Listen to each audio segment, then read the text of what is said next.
अगर आप अग्निवीर पेपर की तैयारी कर रहे हो तो आप बहुत अच्छे जगह आ चुके हो। यहाँ से आपका जीके जीएस का तैयारी बहुत अच्छे तरीके से होगा और मैं आप लोगों को वीडियो के शुरुआत में ही बता दे रहा हूँ। मेरा अग्निवीर जीडी का पेपर निकला हुआ है और अगले महीना में जनवरी में 8 तारीख को मेरा दौड़ होने वाला है। तो अभी मैं जैसे दौड़ वोड़ बनाने में लगा हूँ ना, इसलिए थोड़ा हार्ड हार्ड वाला क्वेश्चन नहीं ला पा रहा हूँ। काफी सारे लोग कमेंट करते हैं कि भाई थोड़ा और हार्ड प्रश्न लाओ, ऐसे प्रश्न लाओ, वैसे प्रश्न लाओ। तो आप लोग को कुछ बताने का जरूरत नहीं है मेरे भाई। आप लोग के बताने से पहले ही जैसा भी प्रश्न आप लोग को चाहिए वो पूरा का पूरा प्रश्न मैं ला कर दूंगा, ठीक है ना। और याद भी कराऊंगा। और बहुत जल्द आप लोगों के बीच में मेरा ये एनडीसी एप्लीकेशन आ जाएगा, ठीक है ना।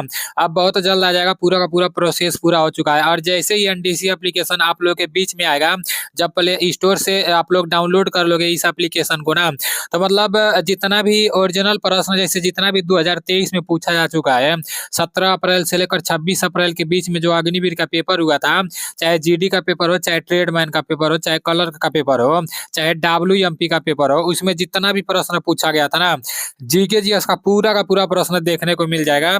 एक भी प्रश्न इधर उधर नहीं गया है, ठीक है ना। पूरा प्रश्न मैं लिख कर रखा हूँ। तो बस आप लोग एनडीसी एप्लीकेशन का इंतजार करो, अब बहुत जल्द आप लोग के बीच में आ जाएगा। वहां से आप लोग को ओरिजिनल क्वेश्चन भी मिल जाएंगे। उसके बाद से आप लोग टेस्ट भी लगाओगे, और जब टेस्ट लगाओगे तो मतलब पूरे 1 घंटे का टाइम मिलेगा, जिस तरह आर्मी के पेपर में मिलता है। और माइनस मार्किंग भी रहेगा, और मतलब सब कुछ रहेगा, ठीक है ना। सारी चीजें आप लोग को उस एप्लीकेशन में मिल जाएंगी। बस बहुत जल्द आप लोग के बीच में आएगा, ठीक है ना। तो चलते हैं अपने प्रश्नों के तरफ। आपका पहला प्रश्न है कि हिमालय पर्वत की उत्पत्ति किस सागर से हुई थी। एक बात और मैं आप लोग को बता दे रहा हूँ, अभी मैं आप लोगों के लिए जितना भी क्वेश्चन लाता हूँ, जैसे ज्यादा गहराई से नहीं बताता हूँ, एक ऑप्शंस के बारे में मैं बता देता हूँ। तो इसके पीछे का एक रीजन है। अभी जैसे मेरा फिजिकल है ना 8 तारीख को, तो मैं ज्यादा, आप लोग देखे होंगे कोई भी टीचर कहीं भी पढ़ाते हैं ना, तो सबसे पहले वो पढ़ते हैं उसके बाद से पढ़ाते हैं। तो मैं ज्यादा टाइम इस पर नहीं दे पाता हूँ, जैसे ज्यादा मैं इसको नहीं पढ़ पाता हूँ, इसलिए मतलब एक ही ऑप्शंस के बारे में आप लोग को बता देता हूँ। लेकिन जैसे ही मेरा दौड़ ओड़ समाप्त हो जाएगा ना, वैसे तो दौड़ ओड़ बनाने में लगा हूँ, अगर सिलेक्शन हो जाएगा तो हो जाएगा, मतलब जो कुछ भी होगा देखा जाएगा, ठीक है ना। 8 तारीख के बाद है, आप लोगों को मतलब पूरा विस्तार से जैसे सारी चीजों को देने का कोशिश करूंगा, ठीक है ना। हिमालय पर्वत की उत्पत्ति किस सागर से हुई थी। हिंद महासागर, अरब सागर, टीथिस सागर और प्रशांत महासागर। इसका राइट आंसर क्या हो जाएगा। हिमालय पर्वत की उत्पत्ति किस सागर से हुई थी। तो हिमालय पर्वत की उत्पत्ति टीथिस सागर से हुई थी, ठीक है ना। टीथिस सागर इज राइट आंसर। आप लोग को ध्यान से मेरे बातों को सुनते हुए चलना है। नेक्स्ट प्रश्न की तरफ चलते हैं। आपका नेक्स्ट प्रश्न है कि जापान की राजधानी है लंदन, रोम, कराची और टोक्यो। तो जापान की राजधानी कहाँ पर है। जापान की राजधानी टोक्यो है, ठीक है ना। Tokyo is right answer. Japan की राजधानी टोक्यो है। आपका नेक्स्ट प्रश्न है कि विजय दिवस कब मनाया जाता है। विजय दिवस कब मनाया जाता है। 13 नवंबर, 16 दिसंबर, 17 जनवरी और 12 जून। तो विजय दिवस कब मनाया जाता है। विजय दिवस 16 दिसंबर को मनाया जाता है। विजय दिवस कब मनाया जाता है। 16 दिसंबर को विजय दिवस मनाया जाता है, ठीक है ना। विजय दिवस 16 दिसंबर को मनाया जाता है। आपका नेक्स्ट प्रश्न है कि भारत रत्न प्राप्त करता प्रथम विदेशी नागरिक कौन है। यहाँ पर विदेशी नागरिक के बारे में बात किया जा रहा है। भारत रत्न प्राप्त करता, जैसे भारत रत्न पाने वाले प्रथम विदेशी नागरिक कौन है। खान अब्दुल गफ्फार खान, नेल्सन मंडेला यहाँ रहेगा, ठीक है ना। नेल्सन मंडेला, अरोड़ा, आसफ अली और नाट इनमें से कोई नहीं। तो इसका राइट आंसर क्या हो जाएगा। इसका राइट आंसर आपका खान अब्दुल गफ्फार खान हो जाएगा, ठीक है ना। Khan Abdul Ghaffar Khan is right answer. Bharat Ratna प्राप्त करता प्रथम विदेशी नागरिक कौन है। तो खान अब्दुल गफ्फार खान है। नेक्स्ट प्रश्न की तरफ चलते हैं। आपका नेक्स्ट प्रश्न है कि कालिंग पुरस्कार किस क्षेत्र में दिया जाता है। सिनेमा, पत्रकारिता, विज्ञान और नाट्य, इनमें से कोई नहीं। तो इसका राइट आंसर क्या हो जाएगा। कालिंग पुरस्कार किस क्षेत्र में दिया जाता है। इसका राइट आंसर विज्ञान हो जाएगा, ठीक है ना। कालिंग पुरस्कार किस क्षेत्र में दिया जाता है? तो इसका राइट आंसर क्या हो जाएगा? विज्ञान हो जाएगा। विज्ञान इज राइट आंसर। नेक्स्ट प्रश्न की तरफ चलते हैं। आपका नेक्स्ट प्रश्न है कि राज्यसभा के उप सभापति का चुनाव करती है लोकसभा और राज्यसभा, लोकसभा, राज्यसभा और उपराष्ट्रपति। तो इसका राइट आंसर क्या हो जाएगा? राज्यसभा इसका राइट आंसर हो जाएगा। ठीक है ना। राज्यसभा के उप सभापति का चुनाव और राज्यसभा करता है, Rajya Sabha is right answer. Next प्रश्न की तरफ चलते हैं। आपका नेक्स्ट प्रश्न है कि संविधान सभा के अस्थायी अध्यक्ष कौन था? राजेंद्र प्रसाद, सच्चिदानंद सिन्हा, जवाहरलाल नेहरू, हरिचंद मुखर्जी। तो संविधान सभा के अस्थायी अध्यक्ष कौन थे? संविधान सभा के अस्थायी अध्यक्ष सच्चिदानंद सिन्हा थे। ठीक है ना। नेक्स्ट प्रश्न की तरफ चलते हैं। आपका नेक्स्ट प्रश्न है कि भारत के सैटेलाइट लॉन्च पैड कहाँ स्थित है? श्रीहरिकोटा, अहमदाबाद, थुम्बा और देहरादून। तो इसका राइट आंसर क्या हो जाएगा? भारत के सैटेलाइट लॉन्च पैड कहाँ स्थित है? श्रीहरिकोटा इसका राइट आंसर हो जाएगा। ठीक है ना। भारत का सैटेलाइट लॉन्च पैड कहाँ स्थित है? तो श्रीहरिकोटा में भारत का सैटेलाइट लॉन्च पैड स्थित है। ठीक है ना। नेक्स्ट प्रश्न की तरफ चलते हैं। आपका नेक्स्ट प्रश्न है कि पलासी का युद्ध किस वर्ष हुआ था? पलासी का युद्ध किस वर्ष हुआ था? 1756, 1757, 1758 और 1759। तो इसका राइट आंसर 1757 हो जाएगा। पलासी का युद्ध किस वर्ष हुआ था? पलासी का युद्ध 1757 में हुआ था। ठीक है ना। पलासी का युद्ध 1757 में हुआ था। नेक्स्ट प्रश्न है, पहली बार वंदे मातरम कब गाया गया? पहली बार वंदे मातरम कब गाया गया? 1920, 1929, 1896 और 1911, 1885। तो पहली बार वंदे मातरम कब गाया गया? आप सभी लोगों को पता होना चाहिए। इसका राइट आंसर 1896 हो जाएगा। ठीक है ना। पहली बार वंदे मातरम कब गाया गया? तो 1896 में पहली बार वंदे मातरम गाया गया था। ठीक है ना। नेक्स्ट प्रश्न की तरफ चलते हैं। नेक्स्ट प्रश्न है कि कंप्यूटर के भौतिक हिस्से का बनावट कहलाता है? तो कंप्यूटर के भौतिक हिस्से का बनावट क्या कहलाता है? हार्डवेयर, सॉफ्टवेयर, फर्मवेयर और नॉट इनमें से कोई नहीं। तो कंप्यूटर के भौतिक हिस्से का बनावट हार्डवेयर कहलाता है। ठीक है ना। कंप्यूटर के भौतिक हिस्से का बनावट क्या कहलाता है? तो कंप्यूटर के भौतिक हिस्से का बनावट हार्डवेयर कहलाता है। ठीक है ना। नेक्स्ट प्रश्न की तरफ चलते हैं।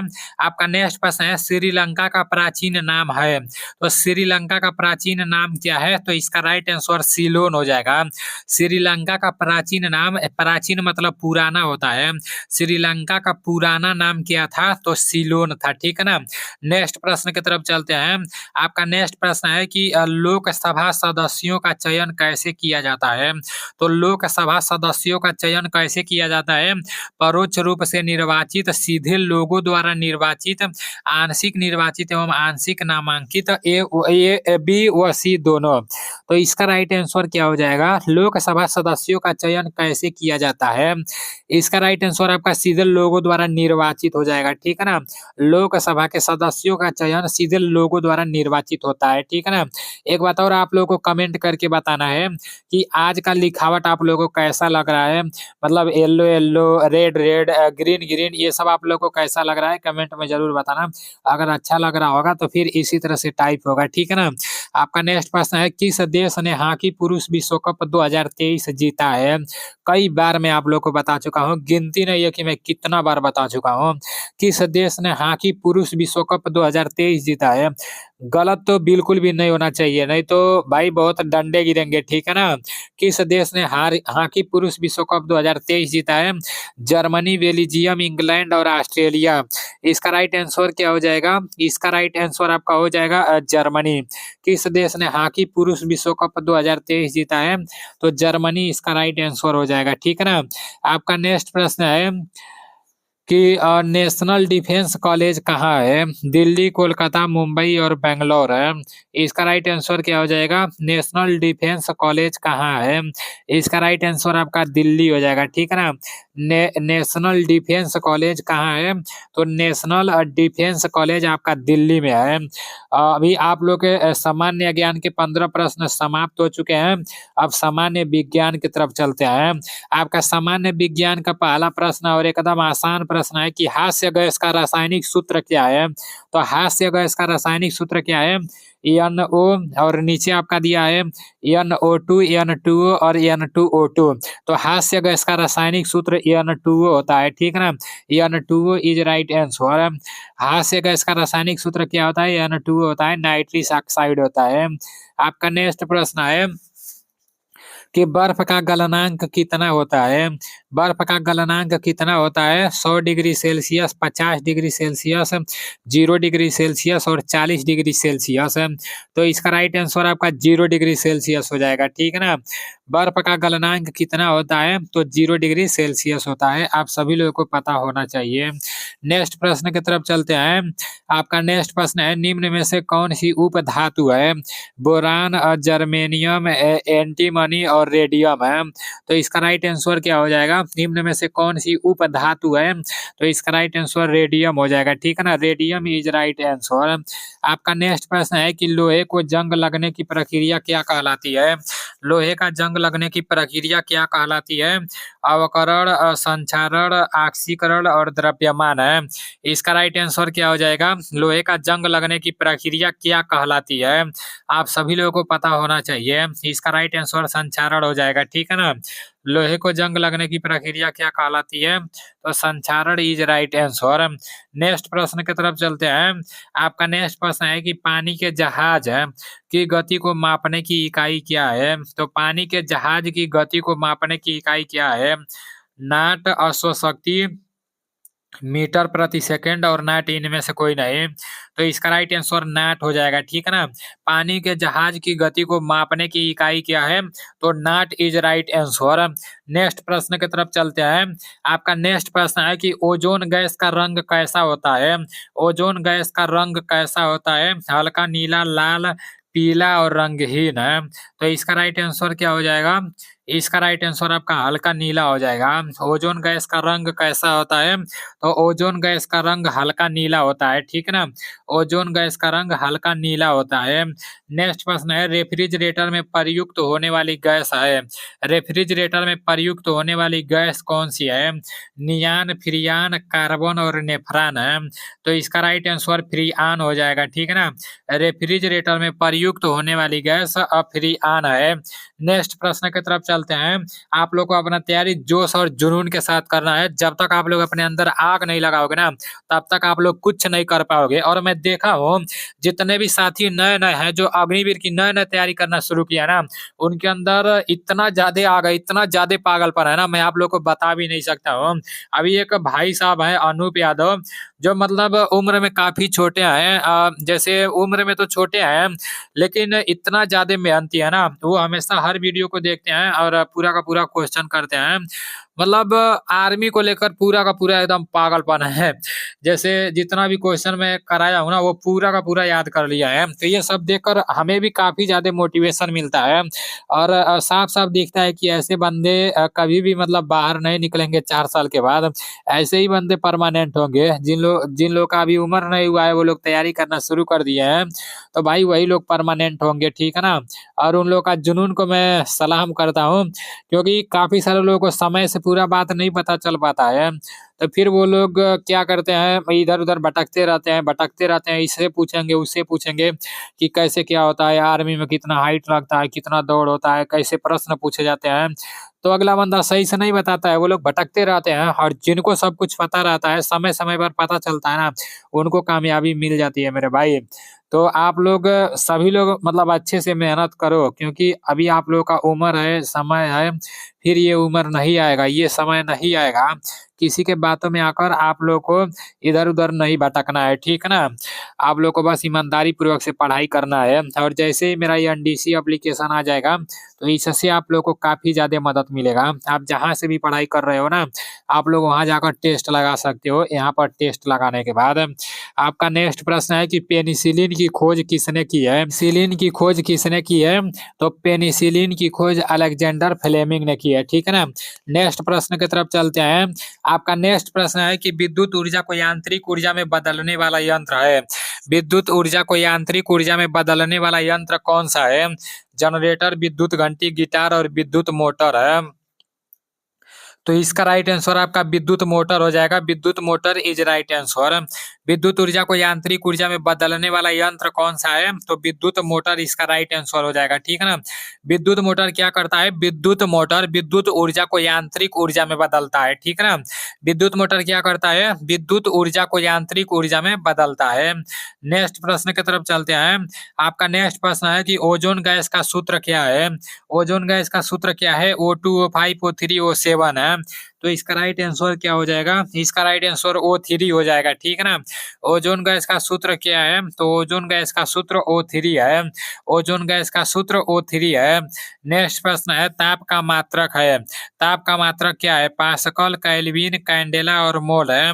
तो इसका राइट आंसर क्या हो जाएगा? ताप का मात्रक क्या है? तो केल्विन इसका राइट आंसर हो जाएगा। ताप का मात्रक केल्विन है। नेक्स्ट प्रश्न है दम्मा रोग किस अंग से संबंधित होता है? श्वसन तंत्र से, लीवर से, यकृत से? तो इसका राइट आंसर श्वसन तंत्र से हो जाएगा, ठीक है ना? दम्मा रोग किस अंग से संबंधित होता है? तो श्वसन तंत्र से संबंधित होता है। आपका नेक्स्ट प्रश्न है प्रोटॉन पर क्या आवेश होता है? ऋण आवेश, धन आवेश, उदासीन और नॉट, इनमें से कोई नहीं। तो इसका राइट आंसर धन आवेश हो जाएगा। प्रोटॉन पर क्या आवेश होता है? धन आवेश होता है। और इलेक्ट्रॉन पर क्या आवेश होता है? इलेक्ट्रॉन पर ऋण आवेश होता है, ठीक है ना?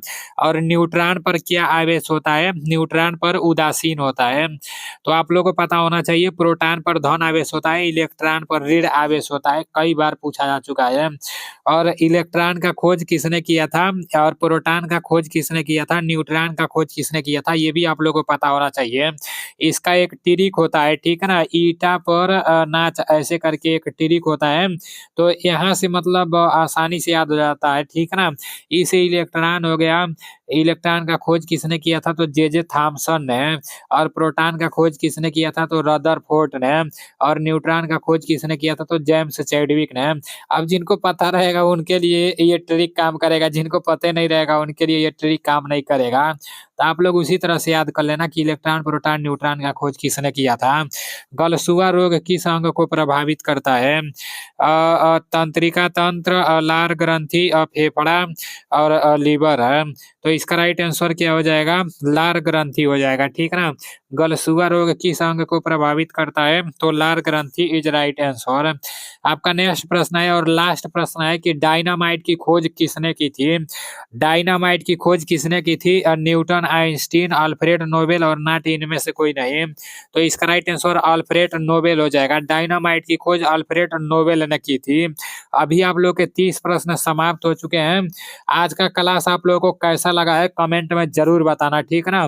और आप लोग को पूरा जोश और जुनून के साथ तैयारी करना है मेरे भाई। जब आर्मी का पेपर निकाल दोगे और 100 नंबर का दौड़ कर लोगे ना, एक्सीलेंट दौड़ मार दोगे ना, तो सीधे पैरा वाला टोपी आपके सर पर लग जाएगा, सीधे पैरा कमांडो में जाओगे। और जब बाइक लेकर पैरा कमांडो लिखवाओगे ना, तो भाई क्या बताऊं, जो बोलते हैं कि मुझे नहीं जाना है 4 साल में, ऐसी है वैसी है, तो वो लोग सलाम ठोकेंगे जब कमांडो आपके बाइक पर रहेगा तो।